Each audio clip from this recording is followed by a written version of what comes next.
रोहन, आज फिर से तू मेरी पसंद की मिठाई लेकर आ गया। अभी नई नई नौकरी लगी है, इतना पैसा मत उड़ाया कर। और ये क्या, तेरे पापा के लिए नया चश्मा भी ले आया। अभी इसकी क्या जरूरत थी, कुछ महीनों और चल जाता। फालतू पैसा खर्च करने की क्या जरूरत थी। सुगंधा जी ने अपने बेटे रोहन से कहा। तभी रोहन बोला कि माँ, आप और पापा पर किया गया खर्च फालतू नहीं है। कुछ समय बाद सुगंधा जी का जन्मदिन आया और रोहन ने उन्हें एक लिफाफा उपहार में दिया।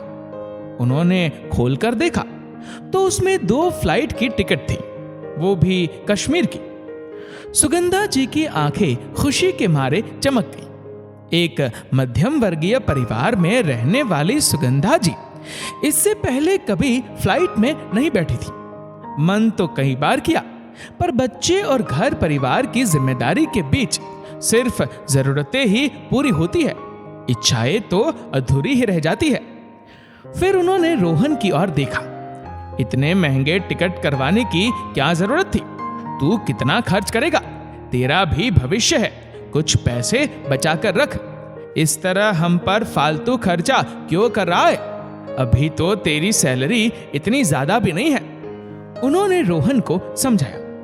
रोहन ने प्यार से अपनी माँ के हाथ में लिफाफा थमाते हुए कहा, माँ, पैसा फालतू नहीं है, मेरे पास अभी बहुत ज्यादा भी नहीं है, मगर आप लोगों से बढ़कर भी नहीं है। आपने पहले घर परिवार, फिर दीदी और फिर मेरी पढ़ाई की वजह से बहुत समझौते किए हैं। आपने अपनी इच्छाओं को सदैव मारा है, पर अब और नहीं। आप और पापा अगले हफ्ते कश्मीर जा रहे हैं और बस जा रहे हैं। मैं कोई बहाना नहीं सुनूंगा। मैंने आप दोनों के लिए वहां होटल भी बुक कर दिया है। वो बहुत खुश थी, उनकी आंखें खुशी से छलक रही थी। उनके आगे अपना पूरा जीवन घूम गया। अल्हड़ सी सुगंधा पढ़ाई में सदा अव्वल रहती थी और वो आगे पढ़ना चाहती थी, पर संयुक्त परिवार था। दादाजी ने उसकी शादी पड़ोस के गांव में जाकर तय कर दी। घर में किसी से पूछना और बताना जरूरी नहीं समझा। सुगंधा ने मना किया, पर दादाजी के फैसले के आगे किसी की नहीं चलती थी। माँ और पापा भी मजबूर थे। आखिर उसे शादी के लिए हाँ करनी पड़ी और उसकी पढ़ाई बीच में ही छूट गई। सुगंधा ने अपनी स्कूल की किताबों में कश्मीर के बारे में पढ़ा था। वो भी भारत के स्वर्ग कहलाने वाली इस धरती पर कदम रखना चाहती थी। पढ़ लिख कर कुछ बनना चाहती थी, पर अपने सपने पूरे नहीं कर पाई। माँ यही कहती थी, अपने पैरों पर खड़ी हो जा, कुछ कमा ले, फिर अपने सपने पूरे करना। कश्मीर जाने के तो बहुत ही पैसे लगते हैं। कश्मीर जाने की कसक मन में लिए वो डोली में बैठकर रवाना हो गई। पहली रात जब नरेश बाबू को देखा तो देखती रह गई। इतना सुंदर पति मिला है, सोचकर अपने भाग्य पर इठलाने लगती। जब नरेश बाबू ने पूछा कि वो कहाँ घूमने जाना चाहती है, तो सुगंधा ने कश्मीर का नाम लिया। ओह, तुम्हारे सपने तो बहुत ऊंचे हैं। मैं तो तुम्हें इतना दूर नहीं घुमा पाऊंगा। वहां जाने के बहुत पैसे लगते हैं। पिताजी तो हमें वहां जाने नहीं देंगे, पर हाँ, कुछ दिनों बाद बालाजी के मेले में तुम्हें जरूर ले चलेंगे। नरेश बाबू ने आश्वासन दिया। सुगंधा ने हाँ में गर्दन हिला दी। अब जरूरी थोड़ी था कि वो भी फिल्मों की हीरोइन की तरह घूमने जाती। आखिर फिल्मी जीवन और असली जीवन में बहुत फर्क होता है। रात के सपने से निकलकर सुगंधा दूसरे दिन ही असल जीवन से रूबरू हो गई। सासू मां लकवे की मरीज थी। वो बिस्तर पर ही रहती थी और ससुर जी दुकान पर जाते थे। घर में 2 देवर, 2 ननद थी। ज्यादा उम्र नहीं थी। ज्यादा उम्र तो सुगंधा की भी नहीं थी, पर ब्याह होते ही वो घर की बड़ी बहू हो गई। सुबह से लेकर रात तक के हर काम की जिम्मेदारी उसकी ही थी। दोनों देवर और ननद अभी पढ़ाई कर रहे थे। उनकी फीस जाती थी और सासू मां की दवाइयों का खर्च भी था। वो बड़ी कुशलता से घर चलाने लगी। व्यर्थ का एक पैसा भी नहीं जाने देती। पैसों की बचत भी बहुत करती थी। सासू मां की भी मन से सेवा करती थी। देवर और ननद से भी बड़ा स्नेह रखती थी। बड़े देवर की पढ़ाई पूरी हो गई थी और अब उनकी नौकरी भी लग गई थी। वो शहर जाने वाले थे। सासुमा ने जिद की थी कि शहर जाने से पहले बेटे की शादी कर दो, ताकि उसे बाहर रहने में तकलीफ नहीं होगी और घर में पत्नी रहेगी तो बेटा गलत संगत में नहीं पड़ेगा। महीने भर में ब्याह तय हो गया। नरेश बाबू ने छोटे भाई का ब्याह करवा दिया। थोड़ी बहुत बचत थी, वो भी उसमें लगा दी कि अब तो मंजला भी कमा रहा है, घर खर्च में परेशानी नहीं होगी। अपनी पत्नी को साथ लेकर वो नौकरी करने शहर चला गया और ऐसा गया कि फिर उसकी पत्नी गांव में आने नहीं देती थी और ना ही पैसा भेजने देती थी। नरेश बाबू को उम्मीद थी मंजले भाई से कि कुछ मदद हर महीने मिल जाएगी, पर वो भी नहीं मिली। ऐसे में सुगंधा ने नरेश बाबू और परिवार को संभाला। पढ़ाई में अव्वल रहती थी तो वो छोटे बच्चों को ट्यूशन पढ़ाने लगी और अब उसके बच्चे भी स्कूल जाने लगे थे। उसकी बड़ी बेटी मौली और छोटा बेटा रोहन था। अब दोनों ननदें भी बड़ी हो रही थी। दोनों में ज्यादा फर्क नहीं था।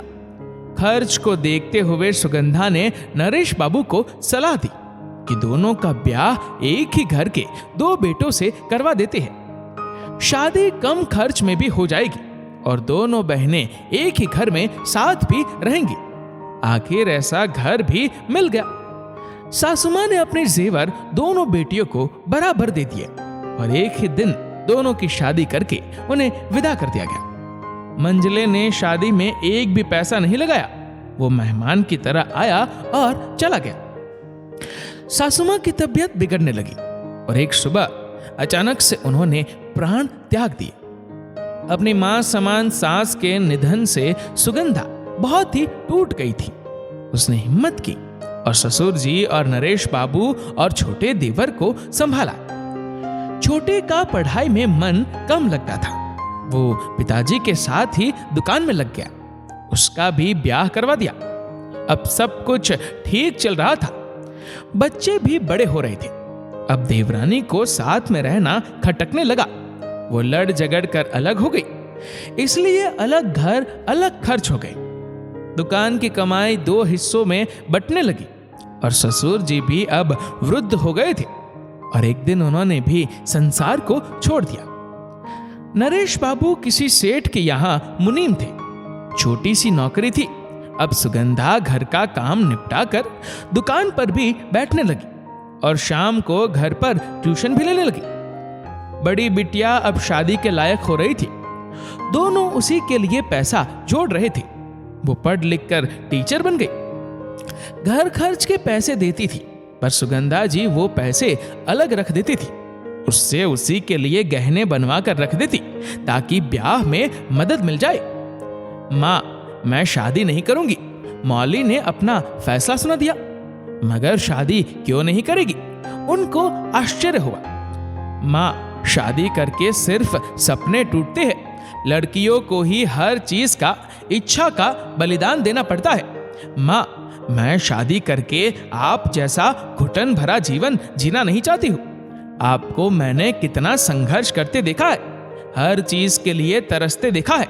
सालों हो गए आपने नई साड़ी नहीं ली, कोई गहना नहीं बनवाया।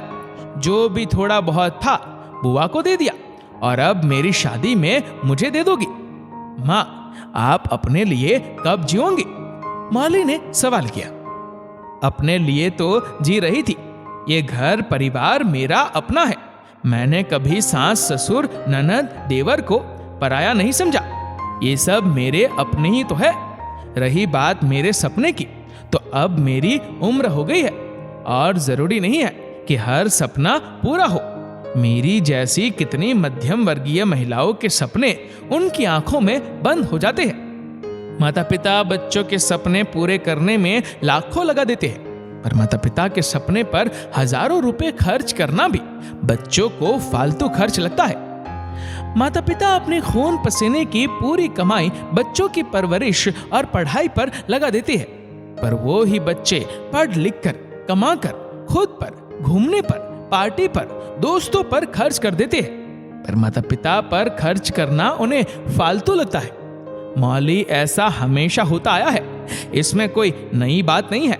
और क्या हुआ जो मैं कश्मीर नहीं जा पाई? अब तो मरने के बाद सीधे ही स्वर्ग में जाऊंगी। और वो हंसने लगी। माँ, ये कश्मीर और ये सपना, ये सब क्या है? आपने मुझे कभी बताया नहीं। मौली ने सवाल किया।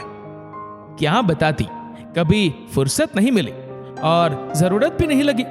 जो सपना पूरा नहीं हो सकता है उसका जिक्र क्या करना, उसके बारे में क्या सोचना। तू बस शादी के लिए हाँ कर दे। तेरे पापा ने तेरे लिए एक टीचर ढूंढा है।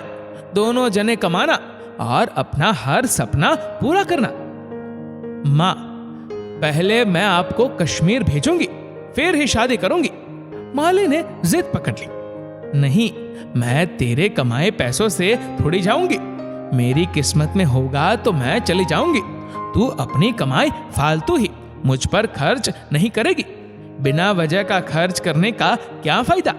पैसा फालतू नहीं होता है, बहुत सोच समझ कर खर्च करना चाहिए। उन्होंने मौली को समझाया।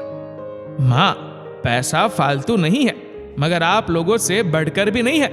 आपकी इच्छाएं भी तो हमारे लिए मायने रखती है। मैं बेटी हूं, इसलिए आपकी इच्छा पूरी नहीं कर सकती क्या? ये हक भी बेटों को मिला है क्या?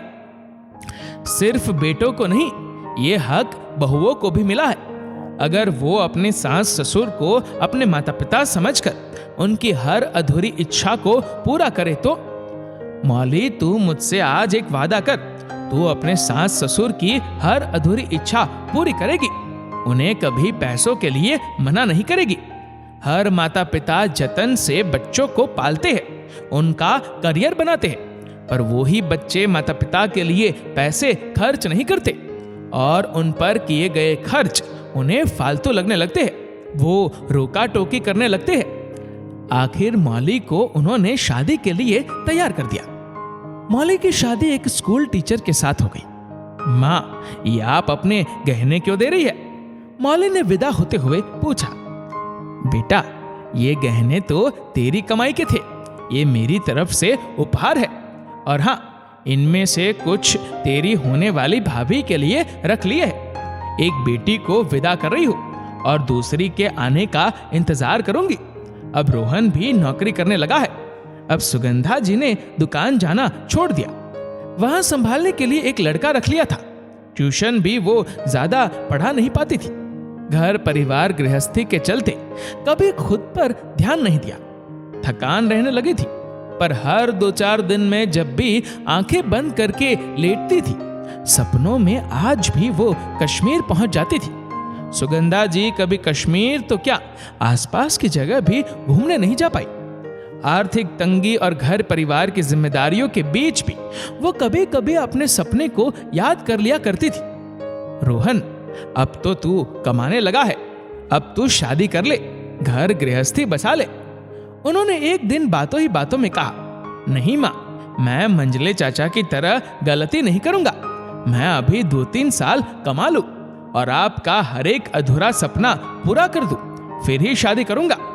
कहीं चाची की तरह मेरी पत्नी ने भी मेरा हाथ रोक दिया तो मेरे मन में हमेशा ये मलाल रह जाएगा कि मैं अपने माँ और पिताजी की अधूरी इच्छाएं और ख्वाहिशों को पूरा नहीं कर पाया। सुगंधा, सुगंधा, नरेश बाबू की आवाज से तंद्रा टूटी। पैकिंग कर लो, सुना है कश्मीर में बहुत ठंड पड़ती है। सभी स्वेटर और शॉल रख लेना, हम लोग जीते जी जोड़े से स्वर्ग जा रहे हैं। नरेश बाबू ये कहकर हंसने लगे। सुगंधा जी पति के साथ अपने बचपन के सपने को जीने के लिए कश्मीर जाने के लिए तैयार हो गई। दोस्तों, माता पिता बच्चों के फालतू खर्च को भी जरूरी मानते हैं और उसे पूरा करते हैं, जबकि बच्चे माता पिता के अधूरे सपनों को पूरा करने में नाकाम रहते हैं। उन्हें माता पिता पर किया गया खर्च फालतू ही लगता है। बच्चों को अपनी सोच बदलनी चाहिए और माता पिता की अधूरी इच्छाएं पूरी करनी चाहिए। इस वीडियो को लेकर आपकी क्या राय है, नीचे कमेंट करके जरूर बताएगा। और अगर आपको ये वीडियो अच्छा लगा हो तो इस वीडियो को लाइक करेगा, शेयर करेगा ज्यादा से ज्यादा लोगों तक, और ऐसे ही और भी इंस्पिरेशनल वीडियोस के लिए सब्सक्राइब करें हमारे यूट्यूब चैनल को और फेसबुक पर फॉलो करें हमारे पेज को। धन्यवाद।